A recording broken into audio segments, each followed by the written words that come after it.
আসসালামু আলাইকুম বন্ধুরা, আশা করি সবাই ভালো আছেন। আজকে আপনাদের দেখাবো কিভাবে খুব সহজেই আমরা বোয়া M1 মাইক্রোফোনটি আমাদের ল্যাপটপ অথবা ডেস্কটপ পিসিতে ব্যবহার করতে পারি। যেহেতু বোয়া M1 মাইক্রোফোনটির পোর্টটি 3.5 হেডফোন জ্যাকের মতো, সুতরাং যে সকল ল্যাপটপ অথবা পিসিতে 3.5 এর প্লাগ রয়েছে অথবা পোর্ট রয়েছে, আমরা সেখানে খুব সহজে এটি ব্যবহার করতে পারবো। আর যেসব পিসি অথবা ল্যাপটপে এই পোর্টটি নেই, সেখানে এটা ব্যবহার করতে গেলে আমাদের সমস্যার সম্মুখীন হতে হয়। এ থেকে পরিত্রাণ পাওয়ার দুটি উপায় আছে। প্রথম উপায় হচ্ছে আমরা একটা কনভার্টার ইউজ করতে পারি, ঠিক এইরকম, যেটার মাধ্যমে খুব সহজেই আমরা ওয়ান মাইক্রোফোনটি আমাদের ল্যাপটপ অথবা পিসিতে ব্যবহার করতে পারি। আর দ্বিতীয়ত, আমি যে ট্রিক্সটা দেখাবো এটার মাধ্যমে আপনি কনভার্টার ছাড়াই আপনার মাইক্রোফোনটি পিসি অথবা ল্যাপটপ ব্যবহার করতে পারবেন।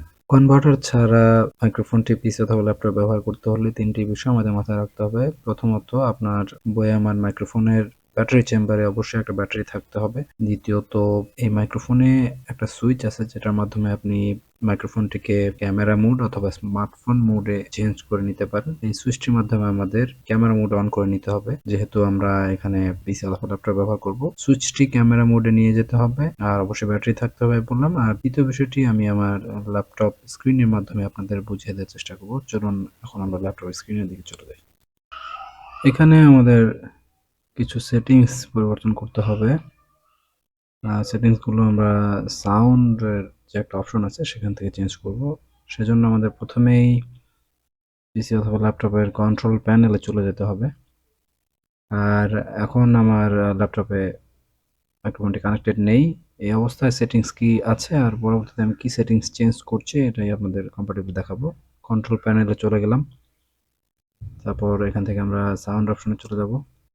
সাউন্ডের এখানে আপনারা দেখতে পাচ্ছেন যে প্লেব্যাক, রেকর্ডিং, আরও অনেক কিছু রয়েছে। আমরা রেকর্ডিংয়ে চলে যাব। এখানে মাইক্রোফোনের যে অপশনটা আছে এটাকে আমরা সিলেক্ট করব। এটা প্রপার্টিসে চলে যাব। ডাবল ক্লিক করলেই প্রপার্টিসটা চলে আসবে। প্রপার্টিস আপনারা দেখতে পাচ্ছেন জেনারেল, লিসেন, লেবেল দেওয়া আছে। এখানে লেবেলটা আপনারা দেখে রাখুন কোথায় কোথায় আছে আর কি। এখন আমার মাইক্রোফোন কানেক্টেড নেই। আর এই লেখাটুকু খেয়াল রাখুন, এখানে শুধু ডিজিটাল একটা জিনিস লেখা আছে। এটা হচ্ছে বেসিক সেটিংস, যেটা আমরা মাইক্রোফোন লাগানোর আগে আছে। জাস্ট এটা একটু খেয়াল রাখুন, কারণ এটা আমরা পরবর্তীতে পরিবর্তন করতে যাচ্ছি। তো এখন আমরা মাইক্রোফোনটি কানেক্টেড করব। আমাদের মাইক্রোফোনটি কানেক্ট করা হয়ে গেছে। এখন আমরা সাউন্ডে গিয়ে আপনাদের দেখাই। সাউন্ডে গিয়ে রেকর্ডিংয়ে যাব, মাইক্রোফোনের প্রপার্টিসে যাব। এখানে আপনারা দেখতে পাচ্ছেন যে রেয়ার প্যানেল 3.5 জ্যাক, এরকম একটা নতুন অপশন এসেছে। দ্যাট মিনস মাইক্রোফোন এখন কানেক্ট করা আছে। আর এখন আমি কি সেটিংস চেঞ্জ করছি সেটা একটু খেয়াল করলে আপনারা সহজে বুঝতে পারবেন। তো মাইক্রোফোন যেহেতু কানেক্টেড, এখন আমি মাইক্রোফোনের ভলিউম অথবা লেভেলটা চেঞ্জ করে দিব। এখানে এসে আপনারা মাইক্রোফোন বুস্ট এই অপশনটাকে ম্যাক্সিমাম করে দেবেন। আমি একদম ম্যাক্সিমাম করে দিলাম 30 ডেসিবেল। আর আপনি চাইলে এটা ভলিউমটা বাড়িয়ে নিতে পারেন। ম্যাক্সিমাম ভলিউম না দেওয়াই ভালো, কারণ তখন ডিস্টরশন হয়।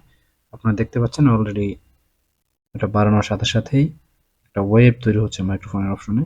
আমি ওকে দিয়ে চলে গেলাম, এখানে ওকে দিয়ে চলে গেলাম। তো চলুন এখন আমরা দেখি যে সাউন্ডের অপশনটা কাজ হচ্ছে কিনা। দেখুন এই যে এখানে একটা ওয়েভ আপনি লক্ষ্য করবেন মাইক্রোফোনের পাশে, এটা কিন্তু শুরুতে ছিল না। এই যে আমি এখন মাইক্রোফোনে নয়েজ করার চেষ্টা করছি, এখানে একটা ওয়েভ তৈরি হচ্ছে।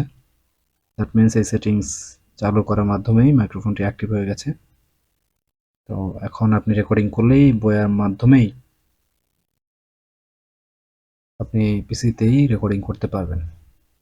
তো এই ওয়েবটি শুরুতে থাকবে না, সেটিংস চেঞ্জ করার পরে ওয়েবটি আবার আপনারা সহজেই লক্ষ্য করতে পারবেন। ঠিক এভাবেই সেটিংস, সামান্য একটা সেটিংস চেঞ্জের মাধ্যমেই আপনারা চাইলে বয়া মাইক্রোফোন দিয়েই রেকর্ডিং করতে পারেন। আমি এখন ক্যামটেশিয়ার মাধ্যমে একটা ভয়েস রেকর্ডিং করে আপনাদের দেখাচ্ছি। আপনারা দেখতে পাচ্ছেন এখানে কিন্তু ওয়েব চেঞ্জ হয়ে যাচ্ছে।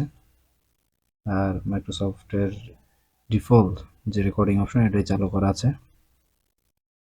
তাও চলুন একটু রেকর্ডিং করে দেখা যাক। এই যে এখন আমি রেকর্ডিং করছি, আর যদিও রেকর্ডিং এর ভয়েসটা এখানে নেই, বাট আপনারা একটু পরে এখানে একটা ওয়েব দেখতে পাবেন যেটা আমি বইয়ের মাধ্যমে রেকর্ডিং করেছিলাম। সুতরাং একটু অপেক্ষা করুন। সেম দিলাম। ওই যে আপনারা দেখতে পাচ্ছেন রেকর্ডিং একটা ওয়েব এখানে স্পষ্ট দেখা যাচ্ছে। সো এই তো একদম সহজ পদ্ধতিতে আপনারা চাইলে বয়া এম1 মাইক্রোফোনটি আপনাদের পিসি অথবা ল্যাপটপে ব্যবহার করতে পারবেন কোনো ধরনের কনভার্টার ছাড়াই। তো আশা করি এই সামান্য তথ্য আপনাদের অবশ্যই কাজে লাগবে, আপনারা উপকৃত হবেন। যদি উপকৃত হয়ে থাকেন তাহলে অবশ্যই ভিডিওটা লাইক করবেন এবং শেয়ার করবেন। আর চ্যানেলে নতুন নতুন আপডেট পেতে চাইলে অবশ্যই সাবস্ক্রাইব করবেন। ধন্যবাদ।